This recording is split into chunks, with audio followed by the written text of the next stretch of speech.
나를 상처 준 사람과 화해해야 한다고요? 절대 안 됩니다.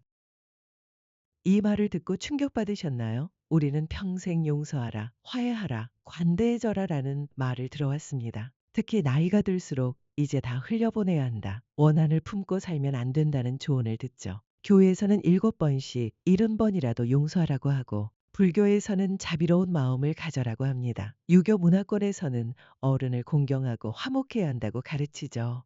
하지만 과연 정말 그럴까요? 모든 상황에서 모든 사람에게 이런 원칙을 적용해야 할까요? 오늘 여러분에게 전혀 다른 관점을 제시하겠습니다. 2500년 전 동양 철학의 거장 장자와 석가모니가 말한 진정한 지혜로운 인간관계에 대한 이야기를요. 그들이 말한 것은 우리가 생각하는 것과 정반대였습니다. 장자는 이렇게 말했습니다. 물과 기름은 섞이지 않는다. 억지로 섞으려 하면 둘 다 더러워진다. 석가모니 역시 독이 든 우물물은 아무리 맑게 보여도 마시면 안 된다고 했죠. 공자조차도 벗이 아닌 자와는 사귀지 말라고 명확히 선을 그었습니다. 왜 이런 말을 했을까요? 그 이유를 알면 여러분의 인생이 완전히 달라질 것입니다. 특히 50대 이후의 인생에서는 더욱 그렇습니다. 먼저 우리가 착각하고 있는 것부터 짚어보겠습니다. 많은 사람들이 화해를 관계 회복이라고 생각합니다. 서로 오해를 풀고 예전처럼 좋은 관계로 돌아가는 것이라고 말이죠. 마치 깨진 그릇을 다시 붙이는 것처럼 생각해요. 하지만 이것은 완전한 착각입니다. 깨진 그릇을 아무리 잘 붙여도 금이 간 자국은 남습니다. 그리고 그 부분이 가장 약해서 다시 쉽게 부러지죠. 인간관계도 마찬가지예요. 한번 깊이 상처받은 관계는 겉으로 봉합되어도 그 상처 부위가 가장 취약합니다. 더 심각한 것은 상처를 준 사람이 여러분의 그 취약점을 정확히 알고 있다는 사실입니다. 그들은 어떻게 하면 여러분이 가장 아파하는지, 어떤 말을 하면 여러분이 무너지는지를 이미 학습했어요. 이것이 바로 정보의 비대칭성 문제입니다. 진짜 화해는 경계의 설정입니다. 상대방을 용서하되 다시는 나에게 해를 끼칠 기회를 주지 않는 것이죠. 이것이 바로 장자가 말한 거리두기의 지혜입니다. 장자는 장자 인간세 편에서 이런 이야기를 합니다. 한 나무꾼이 산에서 아름다운 나무를 발견했습니다. 하지만 그 나무는 모양이 구부러져 있어서 쓸모가 없어 보였어요. 나무꾼은 그 나무를 베지 않고 지나갔습니다. 그 덕분에 나무는 수백 년을 살 수 있었죠. 또 다른 이야기도 있습니다. 어떤 사람이 발가락이 6개인 기형이었는데 사람들이 그를 쓸모없다고 여겨서 전쟁에 나가지 않아도 됐어요. 그 덕분에 목숨을 구할 수 있었습니다. 이 이야기들의 교훈은 무엇일까요? 때로는 쓸모없어 보이는 것이 오히려 자신을 보호하는 최고의 방법이라는 것입니다. 상처를 준 사람과의 관계에서도 마찬가지예요. 그들에게 쓸모없는 사람이 되는 것이 때로는 가장 현명한 선택입니다. 현대 심리학이 이를 뒷받침합니다. 하버드 의과대학의 심리학과에서 30년간 진행한 종단 연구가 있습니다. 독성 관계에서 벗어난 사람들과 계속 그 관계를 유지한 사람들을 비교 관찰했는데 놀라운 결과가 나왔어요. 독성 관계를 끄는 그룹의 스트레스 호르몬, 코티솔 수치가 평균 40% 감소했고 면역력을 나타내는 NK 세포 활성도는 25% 향상되었습니다. 혈압도 평균 15, 음일직 낮아졌고 수면의 질도 현저히 개선됐어요. 더 놀라운 것은 정신건강 지표였습니다. 계속 독성 관계를 유지한 그룹은 5년 내 우울증 발생률이 60%, 불안장애 발생률이 45%였지만 관계를 정리한 그룹은 각각 15%와 12%에 불과했습니다. 인지기능 테스트에서도 차이가 났어요. 독성 관계에 시달리는 사람들은 집중력, 기억력, 판단력 모든 영역에서 낮은 점수를 보였습니다. 만성 스트레스가 뇌 기능을 저하시키기 때문이죠. 이 영상이 도움이 되고 있다면 좋아요 버튼을 눌러주세요. 여러분의 작은 클릭이 더 많은 분들에게 지혜를 전할 수 있습니다. 석가모니는 더욱 직설적이었습니다. 그는 어떤 사람들과는 아예 만나지 않는 것이 최고의 자비라고 말했어요. 이것이 무슨 뜻일까요? 진정한 자비는 상대방의 나쁜 행동을 계속 허용해 주는 것이 아닙니다. 오히려 그들이 더 이상 악행을 저지르지 못하도록 기회를 차단하는 것이 진짜 자비예요. 그들을 위해서도 나를 위해서도 말입니다. 생각해 보세요. 한번 도둑질을 한 사람에게 계속 돈을 맡겨둔다면 어떻게 될까요? 그 사람은 유혹에 빠져 다시 도둑질을 할 가능성이 높아집니다. 반대로 기회를 주지 않으면 그런 죄를 짓지 않게 되죠. 이것이 진정한 자비입니다. 여러분을 상처 준 사람이 다시 똑같은 행동을 반복할 가능성은 얼마나 될까요? 심리학자들이 말하는 행동 패턴의 법칙에 따르면 한번 특정 행동을 한 사람이 같은 상황에서 다시 그 행동을 할 확률은 85% 이상입니다. 특히 다른 사람에게 상처를 주는 행동은 더욱 그래요. 왜냐하면 그들에게는 정당화 메커니즘이 있기 때문입니다. 내가 그랬던 이유가 있어. 상대방도 잘못이 있었어. 라고 자신을 합리화하죠. 심리학자 레온 페스팅거의 인지 부조화 이론이 이를 설명합니다. 사람들은 자신의 행동과 신념이 일치하지 않을 때 불편함을 느끼는데, 이를 해소하기 위해 행동을 바꾸기보다는 생각을 바꾸려고 합니다. 즉, 잘못한 행동을 정당화하려는 심리가 더 강하다는 거예요. 이런 사람들과 화해한다는 것은 그들에게 다시 그래도 된다는 신호를 보내는 것과 같습니다. 더 나아가 내가 참아줄 테니까 마음껏 해도 되라는 메시지를 전달하는 거죠. 여기서 중요한 구분을 해야 합니다. 용서와 화해는 완전히 다른 개념이에요. 많은 사람들이 이 둘을 혼동해서 문제가 생깁니다. 용서는 내 마음의 평화를 위해 하는 것입니다. 상대방의 변화와는 상관없이 내가 원한과 분노에서 벗어나기 위해 선택하는 것이죠. 이것은 혼자서도 할 수 있고 상대방이 몰라도 됩니다. 하지만 화해는 관계의 회복을 위해 하는 것입니다.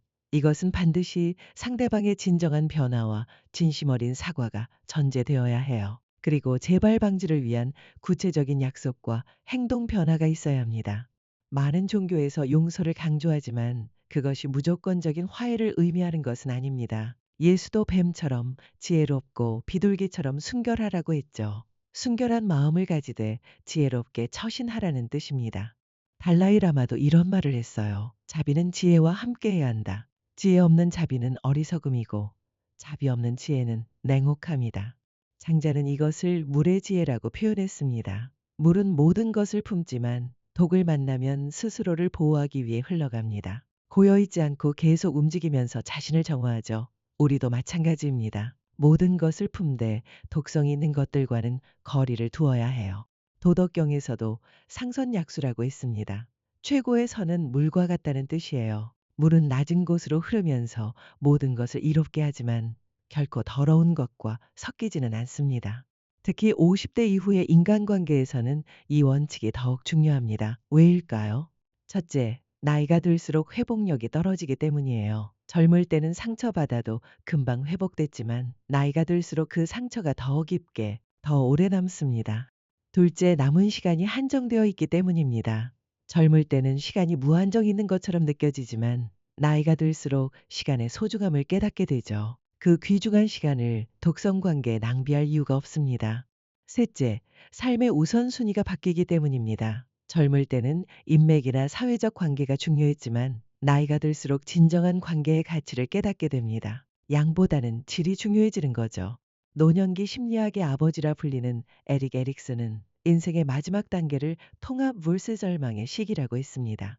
이 시기에는 자신의 인생을 되돌아보며 의미를 찾아야 해요. 과거의 경험들을 통합해서 지혜를 얻고 삶의 의미를 발견하는 중요한 시기입니다. 그런데 독성 관계에 에너지를 쏟고 있다면 이런 중요한 작업을 할 수 없습니다. 계속해서 과거의 상처에 매여 있으면 진정한 성장과 통합을 이룰 수 없어요. 구독과 알림 설정을 해주시면 이런 인생의 지혜를 더 많이 전해드릴 수 있습니다. 여러분의 성숙한 인생을 응원합니다. 그렇다면 구체적으로 어떤 사람들과는 절대 화해하면 안 될까요? 첫 번째는 반복적 가해자입니다. 여러분에게 한 번이 아니라 여러 번 상처를 준 사람들이에요. 이들의 특징은 패턴이 있다는 것입니다. 처음에는 친절하게 다가와서 신뢰를 쌓고 어느 정도 관계가 형성되면 본색을 드러내기 시작합니다. 그들은 사과를 하더라도 시간이 지나면 다시 똑같은 행동을 반복합니다. 이번이 마지막이야. 정말 반성하고 있어. 라고 말하지만 결국 또 똑같은 일이 일어나죠. 이것이 바로 학습된 무력감을 만드는 주요 원인입니다. 심리학자 마틴 셀리그만의 실험을 보면 계속해서 예측 불가능한 고통을 당한 개들은 나중에 도망갈 수 있는 상황에서도 도망가지 않았습니다. 포기를 학습한 거죠. 인간도 마찬가지예요. 반복적으로 배신당하면 자신을 보호하려는 본능마저 무뎌집니다. 두 번째는 책임 전가형입니다. 자신의 잘못을 인정하지 않고 항상 다른 사람 탓으로 돌리는 사람들이죠. 네가 나를 그렇게 만들었어. 상황이 어쩔 수 없었어. 다른 사람들도 다 그렇게 해라고 말하는 사람들입니다. 이런 사람들의 특징은 자기 성찰 능력이 부족하다는 것입니다. 심리학에서 말하는 외부 통제 소재를 가진 사람들이에요. 모든 일의 원인을 외부에서 찾기 때문에 진정한 변화가 불가능합니다. 세 번째는 조건부 사과형입니다. 미안하긴 하지만 너도 사과는 하지만 이유가 있었어. 내가 잘못했지만 네가 먼저라고 말하는 사람들이에요.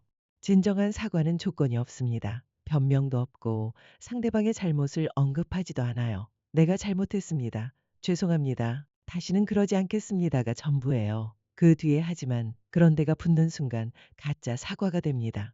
네 번째는 패턴 불변형입니다. 겉으로는 변했다고 하지만 근본적인 성격이나 행동 패턴은 전혀 바뀌지 않은 사람들입니다. 몇 달 동안은 좋아 보이다가도 결국 원래 모습으로 돌아가죠.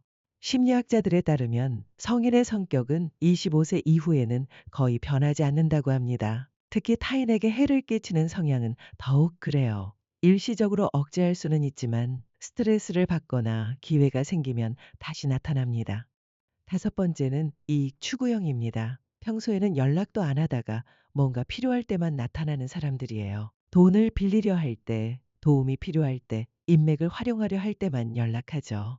이런 사람들은 관계를 거래로 생각합니다. 상대방을 인격체가 아닌 도구로 보는 거예요. 그들에게는 진정한 우정이나 애정이 없습니다. 오직 자신의 이익만 있을 뿐이죠. 여섯 번째는 감정 조작형입니다. 여러분의 죄책감이나 동정심을 자극해서 자신의 목적을 달성하려는 사람들이에요. 내가 그러면 내가 너무 힘들어. 우리 사이인데 이 정도도 못해줘 라는 식으로 압박합니다. 이들은 감정적 협박의 달인입니다. 여러분이 거절하면 마치 여러분이 냉정한 사람인 것처럼 만들죠. 하지만 진정한 관계에서는 이런 조작이 있을 수 없습니다. 일곱 번째는 경계무시형입니다. 여러분이 아무리 선을 그어도 계속 그 선을 넘나드는 사람들이에요. 아니야 라고 말해도 계속 강요하고 그만해 라고 해도 계속합니다. 이런 사람들은 타인의 의사를 존중하지 않습니다. 자신의 욕구가 상대방의 의사보다 중요하다고 생각하죠. 이것은 기본적인 인간 존중의 결여입니다. 여기서 잠깐 혹시 이런 생각이 드시나요? 그래도 가족이니까, 오랜 친구니까, 직장 동료니까 어쩔 수 없지 않나요? 이런 관계적 의무감 때문에 고민하시는 분들이 많을 거예요. 장자는 이런 상황에 대해서도 명확한 답을 제시했습니다. 나무는 뿌리가 썩으면 아무리 물을 줘도 죽는다. 관계도 마찬가지다. 신뢰의 뿌리가 썩었다면 아무리 노력해도 건강한 관계가 될 수 없다. 가족이라고 해서, 오랜 친구라고 해서 무조건 참아야 한다는 법은 없습니다. 오히려 가까운 사이일수록 더 큰 상처를 주고받을 수 있어요. 그리고 그런 상처는 회복되기도 더 어렵습니다. 가족 관계에서의 독성은 특히 심각합니다. 왜냐하면 가족이니까라는 명분으로 모든 것이 정당화되기 때문이에요. 가정폭력, 경제적 착취, 감정적 학대 등이 가족 문제라는 이름으로 은폐되는 경우가 많습니다. 석가모니의 가족사를 보면 이런 딜레마가 잘 드러납니다. 그는 왕자의 지위를 버리고 출가했을 때 아버지와 아내가 강력하게 반대했어요. 하지만 그는 자신의 길을 선택했습니다. 가족의 기대와 압박보다 자신의 영적 성장을 우선시한 거죠. 물론 석가모니가 가족을 미워했던 것은 아닙니다. 나중에 그는 가족들을 만나 화해했어요. 하지만 그것은 자신이 충분히 성장한 후 더 이상 가족의 독성에 영향받지 않을 만큼 강해진 후의 일이었습니다. 직장에서도 마찬가지예요. 물론 완전히 관계를 끊을 수는 없지만 개인적인 친밀감은 차단할 수 있습니다. 업무적으로만 만나고 사적인 대화는 하지 않는 거죠. 이것도 충분히 지혜로운 선택입니다. 중요한 것은 프로페셔널한 거리두기를 하는 것입니다. 감정적으로 얽매이지 않으면서도 필요한 업무는 완수하는 거예요. 이것이 바로 성숙한 성인의 대처법입니다. 댓글로 여러분의 경험을 공유해 주세요. 어떤 관계에서 거리두기를 결정하셨나요? 그 후 어떤 변화가 있었는지도 궁금합니다.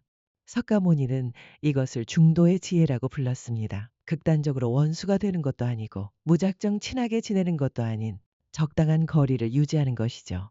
중화암경에 이런 이야기가 나옵니다. 한 수행자가 석가모니에게 물었어요. 스승님, 나쁜 사람들과는 어떻게 지내야 합니까? 석가모니는 이렇게 답했습니다. 가까이 하지도 말고 멀리 하지도 말라. 마치 연꽃이 진흙에서 피되 진흙에 물들지 않는 것처럼. 이것이 무슨 뜻일까요? 완전히 격리된 채로 살 수는 없으니 어느 정도 접촉은 해야 하지만 그들의 독성에 물들지는 말라는 뜻입니다. 실제로 스탠포드 대학의 사회심리학과에서 진행한 연구를 보면 독성 관계에서 적절한 거리를 유지한 사람들이 가장 높은 삶의 만족도를 보였습니다. 완전히 관계를 끊은 사람들보다도 더 높았어요. 왜냐하면 적절한 거리 유지는 갈등의 스트레스는 줄이면서도 사회적 고립감은 피할 수 있는 방법이기 때문입니다. 또한 자신이 상황을 통제하고 있다는 느낌을 주기 때문에 심리적 안정감도 높아져요. 하지만 여기서 주의해야 할 점이 있습니다. 거리두기와 회피는 다른 개념이에요. 회피는 두려움에서 나오는 행동이고 거리두기는 지혜에서 나오는 선택입니다. 회피하는 사람은 상대방이 나타나면 불안해하고 피하려고 합니다. 마음이 어지럽혀지고 상대방에게 여전히 감정적으로 끌려다니죠. 반면 지혜로운 거리두기를 하는 사람은 상대방을 만나더라도 평정심을 유지할 수 있어요. 마음의 평화를 잃지 않으면서도 적절한 선을 지키는 거죠. 이것이 바로 장자가 말한 무의자연의 경지입니다. 억지로 뭔가를 하려고 하지 않지만 자연스럽게 자신을 보호하는 거예요. 물이 자연스럽게 흘러가면서도 독을 피하는 것처럼 말입니다. 장자의 또 다른 가르침을 보겠습니다. 바람이 나무를 흔들어도 뿌리가 튼튼한 나무는 부러지지 않는다. 하지만 이미 상처받은 나무는 작은 바람에도 쓰러진다. 이미 여러분에게 상처를 준 사람은 여러분의 상처받은 부분을 정확히 알고 있습니다.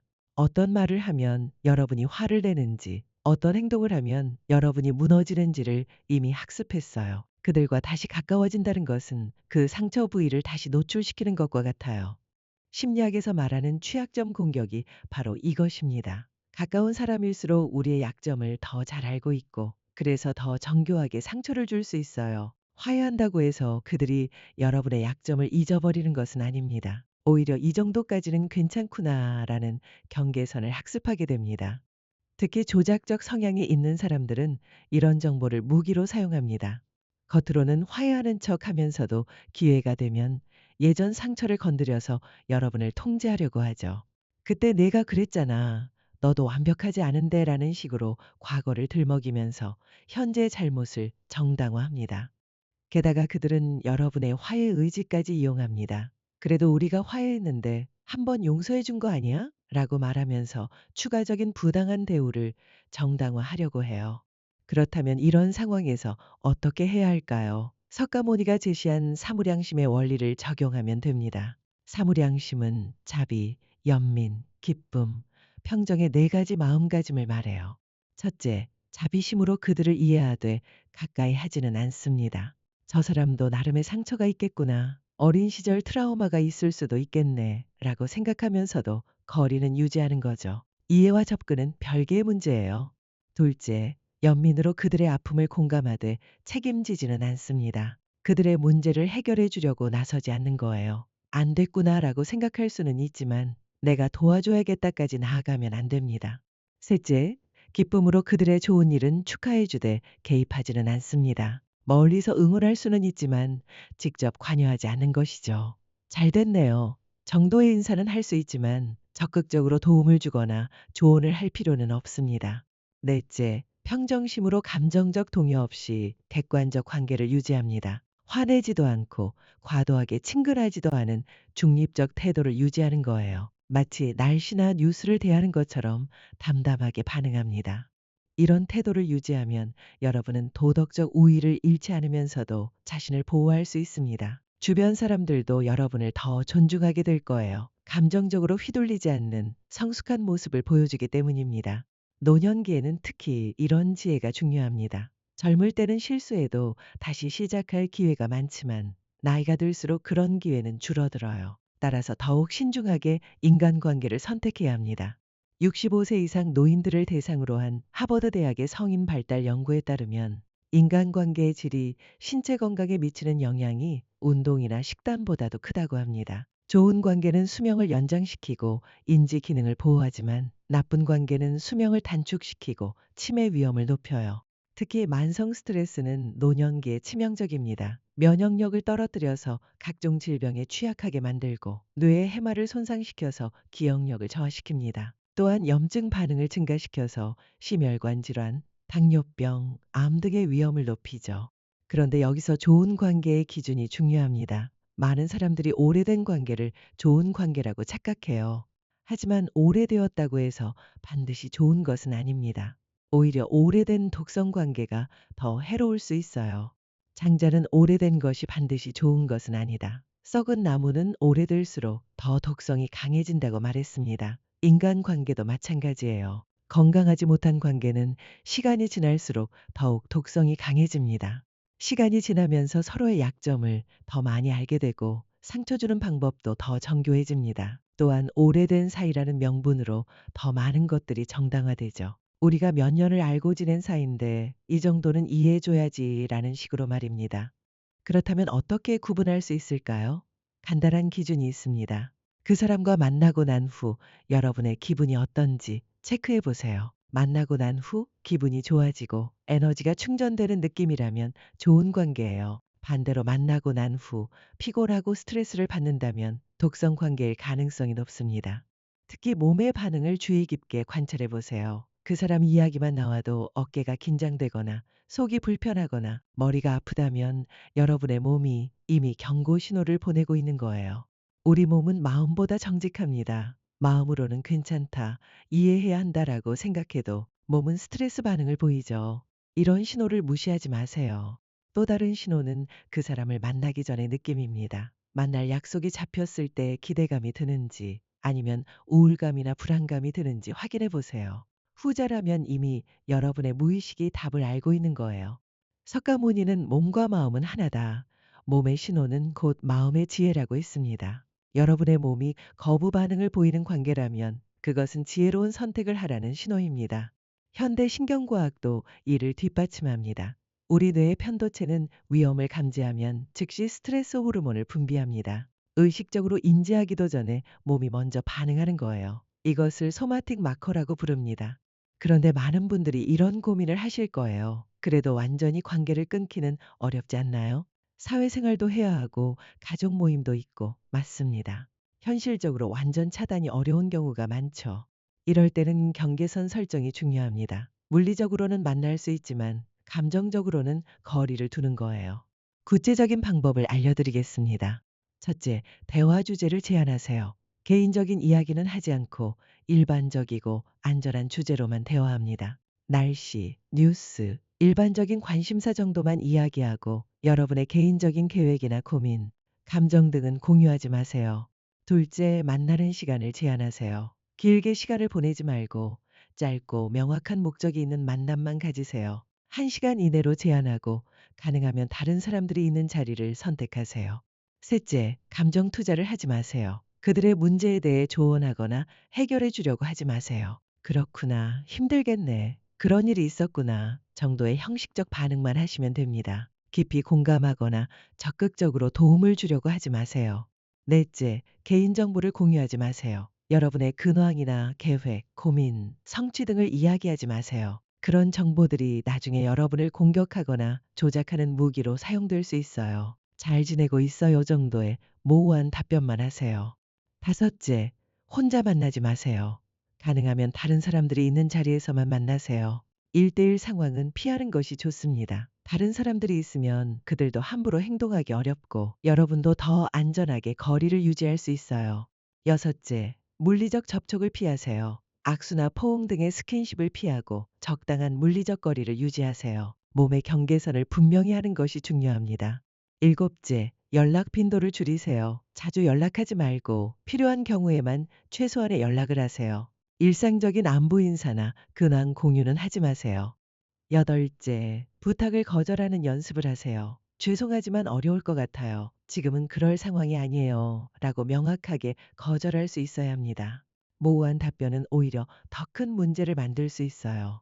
이런 원칙들을 지키면서 관계를 유지하면 큰 갈등 없이도 자신을 보호할 수 있습니다. 상대방도 점차 여러분이 예전과 다르다는 것을 알게 되고 함부로 대하지 못하게 될 거예요. 처음에는 어색하고 어려울 수 있습니다. 하지만 연습하다 보면 자연스러워져요. 그리고 이런 경계 설정이 익숙해지면 다른 관계에서도 적용할 수 있게 됩니다. 장자의 마지막 가르침을 전해드리겠습니다. 지혜로운 사람은 모든 것을 품되 모든 것에 물들지는 않는다. 이것이 바로 성숙한 인간관계의 핵심입니다. 여러분은 관대하고 너그러운 사람이 될 수 있습니다. 하지만 그것이 자신을 희생하면서까지 해야 할 일은 아니에요. 진정한 지혜는 자신을 보호하면서도 품격을 유지하는 것입니다. 나이가 들수록 이런 지혜가 더욱 중요해집니다. 젊을 때는 상처받아도 회복할 시간과 에너지가 있었지만 이제는 그렇지 않아요. 남은 시간을 더 소중하게 써야 합니다. 여러분의 에너지와 시간은 한정되어 있습니다. 그 귀한 자원을 독성 관계에 낭비할 필요가 없어요. 대신 여러분을 진정으로 아끼고 존중하는 사람들과의 관계에 투자하세요. 진정한 친구는 여러분이 성장할 수 있도록 도와주는 사람입니다. 여러분의 꿈을 응원하고 어려울 때 곁에 있어주고 잘못했을 때는 사랑으로 지적해주는 사람이죠. 이런 사람들과의 관계야말로 여러분 인생의 진짜 보물입니다. 석가모니는 말했습니다. 현명한 사람은 자신에게 해로운 것을 멀리하고 이로운 것을 가까이 한다. 이것이 바로 자비의 시작이다. 여러분 자신에게 자비로워지세요. 더 이상 상처받을 이유도 참을 이유도 없습니다. 여러분은 행복할 자격이 있고 평화로울 권리가 있어요. 마지막으로 이런 선택을 했다고 해서 여러분이 냉정한 사람이 되는 것은 아닙니다. 오히려 더욱 지혜로운 사람이 되는 거예요. 자신을 지킬 줄 아는 사람만이 다른 사람도 진정으로 도울 수 있거든요. 독에 중독된 사람이 다른 사람을 구할 수 없듯이 독성 관계에 시달리는 사람은 다른 사람에게 진정한 도움을 줄 수 없습니다. 먼저 자신을 치유하고 보호해야 다른 사람도 도울 수 있어요. 장자와 석가모니가 전해준 이 지혜를 여러분의 삶에 적용해 보세요. 나를 상처 준 사람과의 화해가 항상 옳은 것은 아닙니다. 때로는 거리두기가 가장 현명한 선택이에요. 용서는 하되 가까이 하지는 않고 이해는 하되 관여하지는 않고 평화는 유지하되 경계는 분명히 하세요. 이것이 바로 진정한 어른의 지혜입니다. 여러분의 남은 인생이 진정으로 평화롭고 행복하기를 바랍니다. 더 이상 상처받지 마세요. 여러분은 그럴 만한 가치가 있는 소중한 존재입니다. 아직 구독과 좋아요, 알림 설정 안 하셨다면 지금 바로 해주세요. 여러분의 지혜로운 인생을 응원하는 더 많은 콘텐츠로 다음 영상에서 다시 만나요.